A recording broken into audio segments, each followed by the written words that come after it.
اینجا افغانستان امپریال کانتیننتال، مجلل ترین تالار مراسمات عروسی در کابل.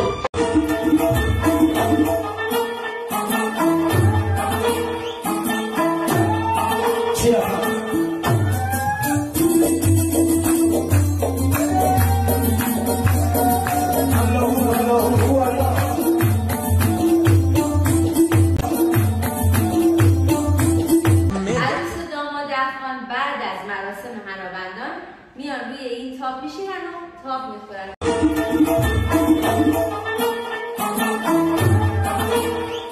عروس و داماد از توی این جاده از بین 1800 نفر رد میشن تا به محل استقرارشون برسن.